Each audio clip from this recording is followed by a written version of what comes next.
comprendre comment la douleur est définie peut être utile pour apprendre à mieux la contrôler. Au fin de la recherche et de la pratique médicale, la douleur est généralement divisée en 3 catégories: la douleur aiguë, la douleur chronique et la douleur neuropathique.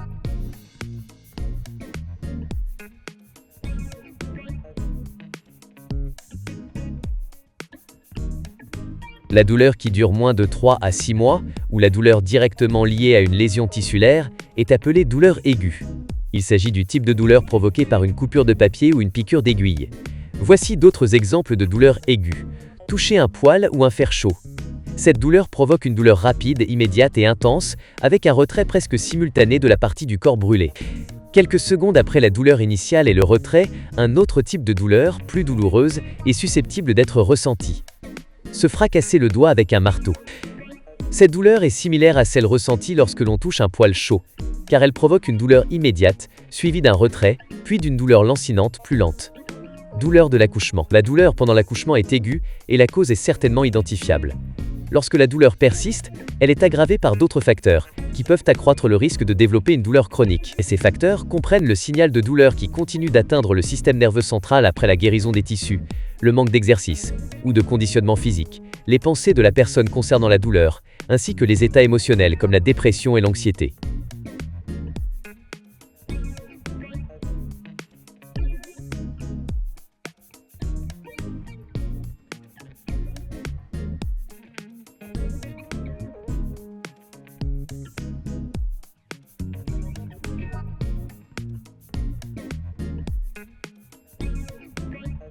Le terme douleur chronique est généralement utilisé pour décrire une douleur qui dure plus de 3 à 6 mois ou au-delà du point de cicatrisation des tissus. Ce type de douleur peut également être appelé douleur chronique bénigne ou douleur chronique non cancéreuse, selon la situation. La douleur chronique due au cancer est davantage un type de douleur aiguë ou aiguë récurrente, car elle entraîne des lésions tissulaires continues et identifiables. Il existe également une douleur chronique due à une cause identifiable, qui sera abordée plus loin. Au fin de cette vidéo, le terme douleur chronique sera utilisé.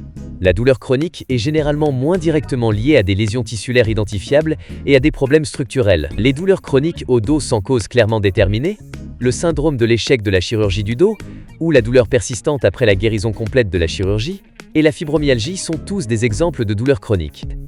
La douleur chronique est beaucoup moins bien comprise que la douleur aiguë. La douleur chronique peut prendre de nombreuses formes, mais est souvent classée dans l'une de ces 2 grandes catégories. Douleur dont la cause est identifiable, comme une blessure. Certaines pathologies structurelles de la colonne vertébrale, notamment la discopathie dégénérative, la sténose vertébrale et le spondylolisthésis, peuvent entraîner une douleur persistante jusqu'à ce qu'elle soit traitée avec succès. Ces pathologies sont dues à un problème anatomique diagnosticable. Si la douleur causée par ces types de pathologies ne s'est pas atténuée après quelques semaines ou quelques mois de traitements non chirurgicaux, la chirurgie de la colonne vertébrale peut généralement être envisagée comme une option de traitement. En réalité, ce type de douleur chronique peut être conceptualisé comme une douleur aiguë à long terme, même si le terme douleur chronique est utilisé. Douleur chronique sans cause identifiable. Lorsque la douleur persiste après la guérison des tissus et qu'aucune cause précise ne peut être identifiée, on parle souvent de douleur chronique bénigne. Il semble que la douleur puisse dans certains cas établir une voie dans le système nerveux, devenant ainsi le problème en soi. En d'autres termes, le système nerveux peut envoyer un signal de douleur, même s'il n'y a pas de lésion tissulaire en cours. Le système nerveux fait des ratés et crée la douleur.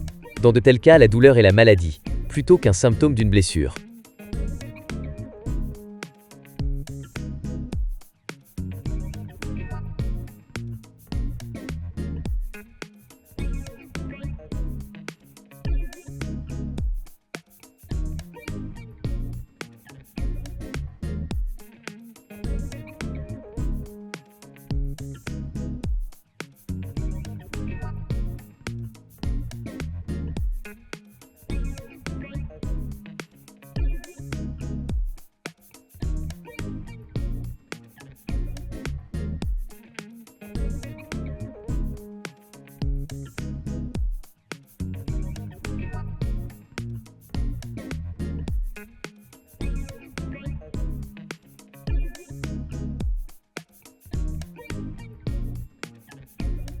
Dans un troisième type de douleur chronique, la douleur neuropathique, aucun signe de la lésion initiale ne subsiste, et la douleur n'est pas liée à une lésion ou à une affection observable. Certains nerfs continuent d'envoyer des messages de douleur au cerveau, même s'il n'y a pas de lésion tissulaire en cours.